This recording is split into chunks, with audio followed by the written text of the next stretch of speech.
بسم اللہ الرحمن الرحیم۔ السلام علیکم ورحمۃ اللہ وبرکاتہ my dear brothers and sisters. آج ہم لوگ اسی ٹاپک کو کنٹینیو کریں گے جو ہم نے لاسٹ ایپیسوڈ میں ڈسکس کیا تھا، اور وہ ہے گناہوں کے اثرات۔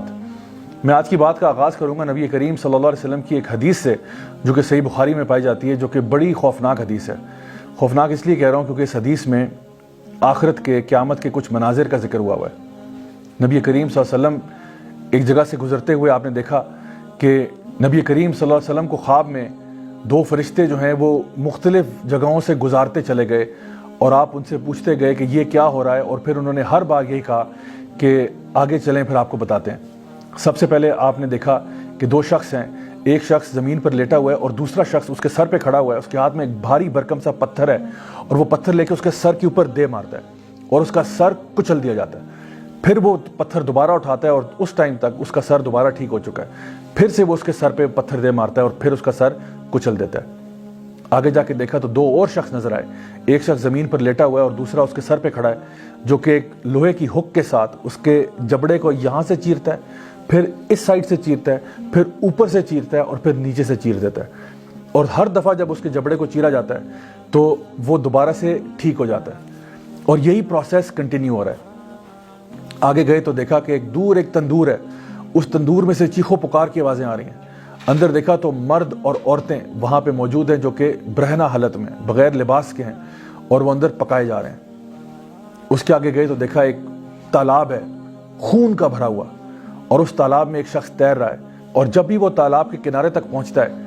تو ایک شخص اس تالاب کے کنارے پہ کھڑا ہوا اس کے منہ کے اوپر ایک پتھر دے مارتا ہے، اور اس پتھر کے زور کی وجہ سے وہ دور چلا جاتا ہے۔ پھر وہ پتھر کو اپنے منہ میں دبائے دوبارہ کنارے تک پہنچتا ہے، وہ شخص اس کے منہ سے پتھر نکالتا ہے اور پھر اتنی زور سے اس کے منہ پہ دے مارتا ہے کہ وہ پیچھے جا لگتا ہے، پھر وہ پتھر کو لے کے واپس آتا ہے، اور یہی پروسیس ریپیٹ ہوتا چلا جا رہا ہے۔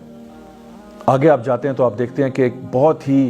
بھیانک قسم کا ایک شخص ہے جو کہ ایک آگ کے ارد گرد چکر لگا رہا ہے۔ اس سے آگے جاتے ہیں تو دیکھا ایک بڑا ہی خوبصورت باغ ہے، بہت خوبصورت، اور اس باغ کے اندر ایک اونچا سا درخت ہے، اور اس درخت کے ساتھ ایک لمبا سا بہت خوش شکل انسان ہے، اور اس انسان کے ارد گرد بہت سارے بچے جو ہیں وہ کھیل رہے ہیں اور انجوائے کر رہے ہیں۔ آگے جاتے ہیں تو دیکھتے ہیں کہ کچھ ایسے لوگ ہیں جن کا آدھا جسم جو ہے وہ بہت ہی خوبصورت ہے اور آدھا جسم انتہائی بدصورت ہے۔ نبی کریم صلی اللہ علیہ وسلم نے جب ان کے بارے میں پوچھا کہ آخر یہ لوگ کون ہیں، تو فرشتوں نے اب بتانا شروع کیا کہ جو سب سے پہلے آپ نے دو لوگ دیکھے تھے جس میں ایک شخص دوسرے کا سر پتھر سے کچل رہا تھا، یہ اس شخص کا سر کچلا جا رہا تھا جو قرآن تو پڑھتا تھا لیکن اس پر عمل نہیں کرتا تھا، اور جو نمازوں کو بے پرواہی کے ساتھ اور لاپرواہی کے ساتھ ادا کرتا تھا یا ادا ہی نہیں کرتا تھا۔ دوسری طرف ان کا ذکر کیا وہ شخص جو دوسرے کے اوپر اس کا جبڑا چیر رہا تھا ہک کے ساتھ، یہ بتایا یہ اس شخص کا منہ چیرا جا رہا ہے جو دنیا میں جھوٹ بولتا تھا، اور اتنا جھوٹ بولتا تھا کہ اس کا جھوٹ پوری دنیا میں پھیل جاتا تھا۔ آج سوشل میڈیا کے ذریعے ہم یہ بات اچھی طرح جانتے ہیں کہ جھوٹ کتنی جلدی سے پوری دنیا میں پھیل سکتا ہے۔ پھر ان کا جب سوال کیا کہ وہ لوگ جو کہ تندور میں تھے، برہنہ حالت میں، یہ لوگ آخر کون تھے، تو بتایا گیا یہ دنیا کے وہ لوگ ہیں جو زنا کیا کرتے تھے، مرد ہوں یا عورتیں ہوں۔ پھر اس شخص کے بارے میں پوچھا جو کہ خون کے تالاب میں تیر رہا تھا اور اس کے منہ کے اوپر بار بار پتھر مارے جا رہے تھے، تو بتایا گیا یہ امت کا وہ شخص ہے جو سود کا کاروبار کرتا تھا، یعنی کہ ربا میں یا انٹرسٹ میں ڈیل کرتا تھا۔ پھر ان کا پوچھا گیا وہ شخص جو کہ ایک بھیانک قسم کا انسان ہے جو کہ آگ کے ارد گرد چکر لگا رہا ہے، تو بتایا گیا کہ یہ جو ہے اصل میں جہنم کا داروغہ ہے، مالک، دا گیٹ کیپر آف ہیل۔ پھر پوچھا ان شخص کا وہ جو بہت خوش شکل تھے، ایک اونچے سے درخت کے ساتھ کھڑے ہوئے تھے اور ان کے ارد گرد بہت سارے بچے بھاگ دوڑ رہے تھے، تو بتایا گیا کہ یہ اصل میں ابراہیم علیہ السلام ہے، اور ان کے ارد گرد وہ سارے بچے ہیں جو کہ بالغ ہونے سے پہلے ہی فوت ہو گئے، یعنی کہ فطرت کے اوپر فوت ہو گئے۔ پھر آگے جا کے وہ لوگ جو کہ آدھے خوبصورت ہیں اور آدھے خوبصورت نہیں ہیں، یہ وہ لوگ ہیں جو دنیا میں اچھے کام بھی کرتے تھے اور اسی کے برابر برے کام بھی کرتے تھے۔ تو پھر ان لوگوں کو کہا جائے گا کہ حوض کوثر میں جا کے ڈوب کے ایک دفعہ آ جائیں،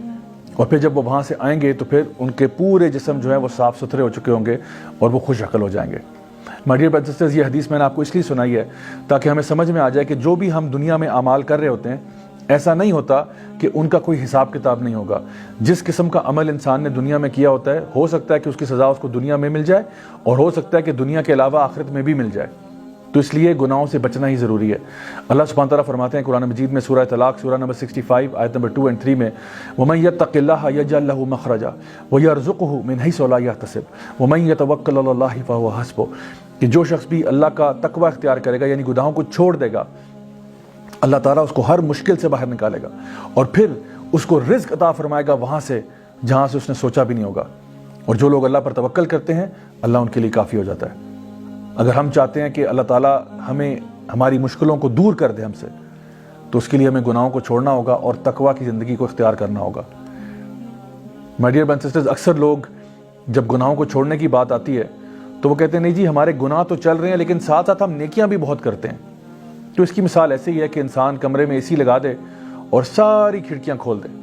تو ایک طرف تو آپ نے استغفار کی ہوئی ہے لیکن آپ گناہ چھوڑنے کے موڈ میں ہی نہیں ہیں۔ ایک انسان ہر سال حج بھی کرتا ہے، عمرہ کرتا ہے، صدقہ بھی کرتا ہے، لیکن حرام بزنس بند نہیں کر رہا، حرام کاروبار ختم نہیں کر رہا، حرام کام ختم نہیں کر رہا، تو آخر پھر اس بندے کی بخشش اور مغفرت کیسے ہوگی؟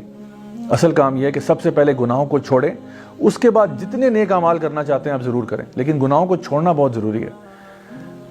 یہ جو پروسیس میں نے آپ کو بتایا کہ جو ڈیفیکلٹیز ہماری لائف میں آتی ہیں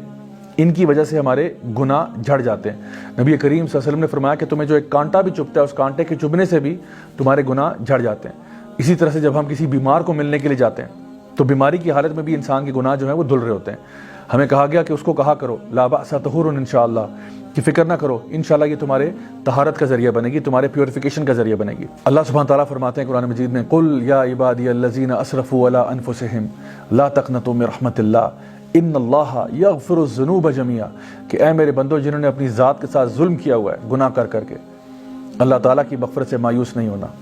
کیوں مایوس نہیں ہونا؟ ان اللہ یغفر الذنوب جميعا، یقیناً اللہ تعالیٰ تمہارے تمام گناہوں کو معاف کر سکتا ہے، تمام گناہ۔ جی ہاں، کوئی بھی گناہ اگر آپ نے کیا ہو اللہ تعالیٰ اس کو معاف کر سکتا ہے، لیکن سوال یہ ہے کہ کیا آپ توبہ کرنے والے بن سکتے ہیں یا نہیں۔ My dear brothers and sisters, امام ابن القیم رحمہ اللہ بہت بڑے عالم دین تھے، وہ کہا کرتے تھے کہ کچھ اعمال ایسے ہوتے ہیں، کچھ گناہ ایسے ہوتے ہیں جو انسان کو جنتی بنا دیتے ہیں۔ ویسے تو بظاہری طور پہ بڑی حیرت کی بات لگتی ہے کہ گناہ انسان کو جنتی کیسے بنا دیتا ہے، تو انہوں نے اس کو سمجھایا کہ ایسا ہوتا ہے کہ کبھی کبھار انسان گناہ کرتا ہے اور اس کے بعد ایسی توبہ کرتا ہے، ایسی توبہ کرتا ہے کہ وہ اللہ کا ولی بن جاتا ہے۔ یعنی وہ گناہوں کو چھوڑ کر اپنا لائف سٹائل ایسا چینج کرتا ہے، اللہ کے ساتھ اس طرح سے جڑ جاتا ہے کہ اللہ تعالیٰ اس کے پچھلے تمام گناہوں کو نہ صرف معاف کر دیتے ہیں بلکہ اس کے گناہوں کو نیکیوں میں بدل دیتے ہیں اور اللہ تعالیٰ اس سے محبت کرنے لگتے ہیں۔ ان اللہ یحب التوابین ویحب المتطہرین، یقیناً اللہ محبت کرتا ہے ان گناہگاروں سے جو توبہ کر لیں۔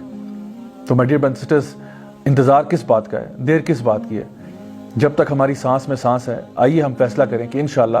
ہم سے جو بھی غلطیاں ہوئیں، کوتاہیاں ہوئیں، ہم اللہ تعالیٰ سے گڑ گڑا کے معافی مانگیں گے تاکہ اللہ تعالیٰ ہماری تمام غلطیاں، کوتاہیاں، گناہوں کو معاف کرے، اللہ تعالیٰ ہم سے راضی ہو جائے اور اللہ تعالیٰ ہمیں اپنے نیک بندوں میں شامل کرے، اپنے انبیاء، صدیقین، شہداء، صالحین میں، اور انشاءاللہ ہمیں جنت الفردوس میں اعلیٰ مقام نصیب فرمائے۔